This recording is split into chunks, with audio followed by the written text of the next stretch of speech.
Some fun tonight, huh? Come. Hello. Password. Purity. Shut up. He's a paying customer. Can I see Sasha first? You don't trust me? What? It's a lot of money for 1 hour.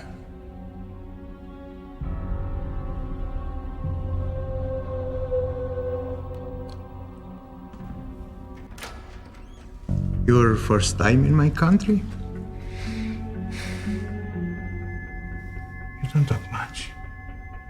Makes me a little nervous. You want to make me nervous? Oh no. Sash! Speaks English a little.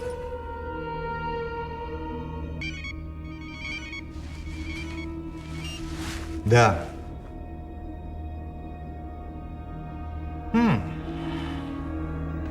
Хорошо. Спасибо. I have friends. Friends all over the world. Even in that little shit village. And my friend there just called to tell me that Sasha's mother has some rich cousin in America who has, how you say, very deep pockets. And this uncle has hired a man, a very serious man, to get the kid back. That hurts. Not only my feelings, but my reputation, my business. I just want the kid. I will pay more. I'd love to bargain, but you have a problem. You've seen our faces. You have the same problem. You're still trying.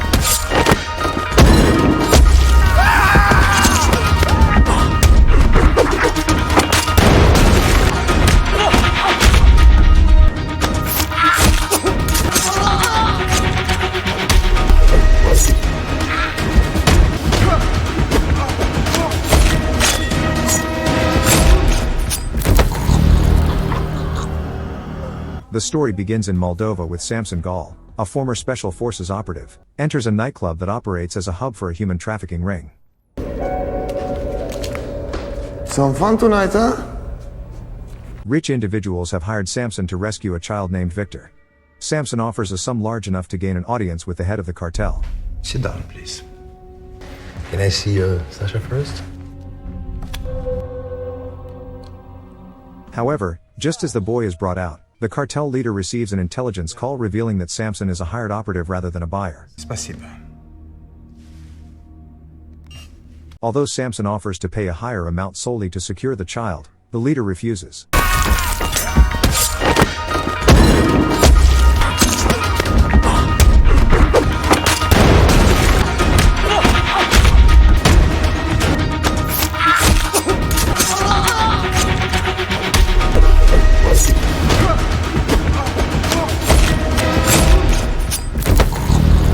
Overcoming the gang members, Samson locates and rescues Victor, informing him that his mother sent him. I'm here to take you out. We go home. Before departing, Samson activates remote explosives planted throughout the premises, destroying the location and killing the trafficking organization's members. Unbeknownst to Samson, the resulting fire and explosions also claim the lives of all the other prisoners held inside. Hello? The car is waiting for you downstairs. The following morning, Samson is summoned to the charge site by Inspector Steve, a police investigator. And this is what you do? Steve expresses deep frustration over Samson's reckless actions, revealing that several captive children died of carbon monoxide poisoning in the blaze. She was 9, maybe 10. Steve notes that while Samson now works as an independent contractor, his intervention severely compromised police efforts and cost innocent lives. The inspector orders Samson to cease all private operations and stay out of police matters. You might be used to collateral damage, but I'm not. Leave police work to the police. Stick to what you know. Go back to your shop. 6 months later, Samson has left his previous work to become a butcher, attempting to live a normal life. However, he remains deeply traumatized by the incident, frequently experiencing hallucinations of the children who died in the fire.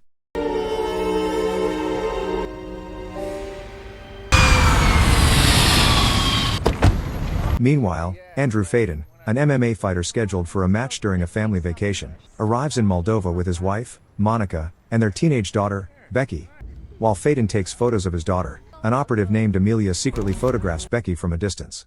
Okay, come on, let's go. Upon arriving at their hotel, Becky goes to the balcony in search of a better cellular signal while Faden watches an MMA event inside.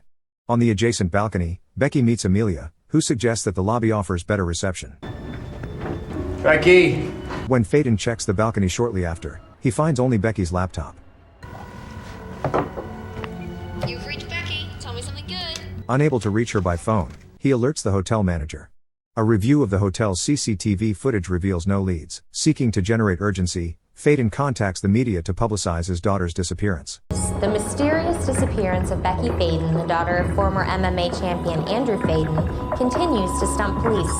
The 14-year-old American teen went missing only a few hours after landing in Moldova on August 31st, where her father was in talks about a comeback fight with European fight promoter Roma Entertainment. Taking a break at his butcher shop, Samson sees the news coverage on television.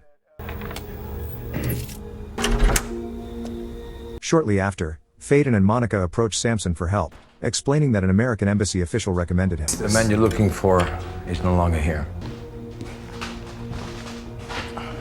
Monica recognizes his military tattoo and recalls his background in special operations. Money.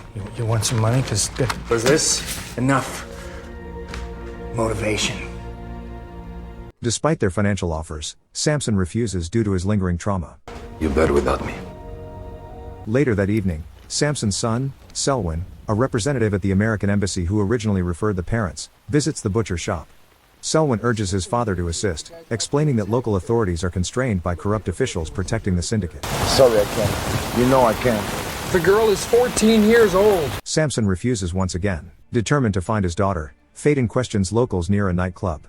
When he shows Becky's photo at a bar, a group of men insult him and escalate the encounter into a physical altercation. Daughter, come here, you're not very good father. What'd you say to me?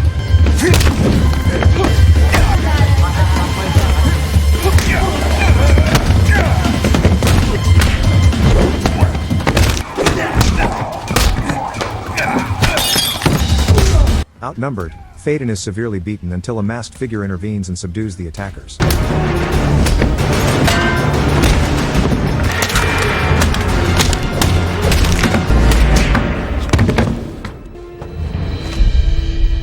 The figure is Samson, who had been tailing Faden. Samson brings Faden to the butcher shop to treat his injuries and agrees to investigate the disappearance independently. Why'd you change your mind? It's the right thing to do. The following night, Samson disguised as a courier infiltrates the residence of a businessman named Lucas. Samson apprehends Lucas and demands information regarding Becky. Where is she? Oh no. Lucas denies involvement. Samson warns him that if evidence links him to the abduction, he will return to eliminate him. Am I clear? Yeah. Following Samson's departure, Lucas orders his associate, Flat, to eliminate Becky. Shut it down or I'll find someone else who will. Flat executes Amelia and her partner to eliminate loose ends, then threatens Becky with gasoline.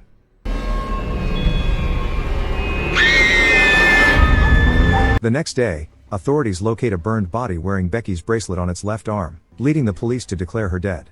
Suspicious of the circumstances, Samson requests a DNA test. Faden, Monica, and Samson gather at the hospital for the results. The DNA match is positive. It's her. When the forensic doctor confirms the body belongs to Becky, Monica confronts Samson, blaming his involvement for her daughter's death. The following morning, as Faden and Monica prepare to return to the United States, Samson consumes alcohol heavily at his shop. Lucas and his henchmen arrive to exact revenge, assaulting the intoxicated Samson with iron chains. Threaten me. Mutilate me.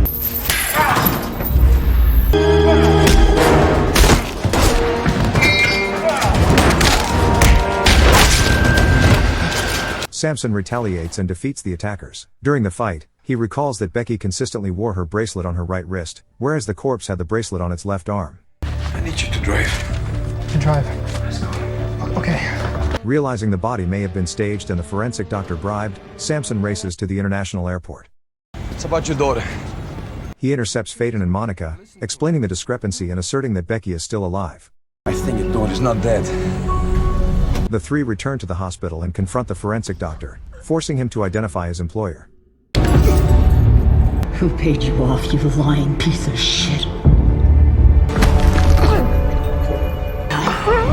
Who paid you? The doctor admits that Stilu, the deputy minister of defense and owner of a trafficking operation, paid him to falsify the DNA results. Stilu, aware that his involvement has been compromised, directs Flat to eliminate the family. I'll find them. I'd appreciate that. Meanwhile, Samson moves Faden and Monica to a safe house and gathers his stored weaponry. No contact with the outside, okay? Elsewhere, Becky is held at a remote facility. Capitalizing on a guard's inattention, she uses a mobile phone to call her father. Becky? Daddy? Becky, are you okay? Are you okay? No. Using the signal, Faden and Monica trace her location to Shorneha prison, unaware that the call was allowed as a ploy to capture them. They notify Samson and proceed to the facility. Upon arrival, Faden and Monica neutralize a gatekeeper and enter the heavily guarded compound. Come on. They pursue a guard transporting a female prisoner, only to fall into an ambush. Turn around! Slowly! Samson arrives in time to neutralize the attackers. Retrieving keys from a fallen guard, they breach a secure room and reach the female prisoner, discovering she is another captive rather than Becky. Which way? That way. They free her and continue searching the facility. As more armed guards respond, Samson uses smoke grenades and gunfire to clear the corridors. Monitoring the compound via surveillance cameras, Flat orders his remaining men to surround the group. They're on the north side. A heavy exchange of gunfire ensues. As his forces sustain casualties, Flat initiates a trade, offering Becky in exchange for the rescued captive and threatening to execute Becky if they refuse. We can't trust him. Suspecting a trap, Samson positions himself at a distance to locate Flat's snipers. When Flat orders his men to execute the parents following the exchange, Samson eliminates the snipers, allowing the family to cover themselves. Local law enforcement arrives and secures the perimeter. The rescued captive, whom Samson had covertly armed with a rifle, shoots Flat. Authorities secure the facility and free the remaining captives. The following day, Samson and Selwyn transport Faden, Monica, and Becky to the international airport. Later, Stilu enters a church to seek confession. Samson appears inside the sanctuary and executes him. Subscribe for more dramas like this, and don't forget to like this video, it really helps the channel grow.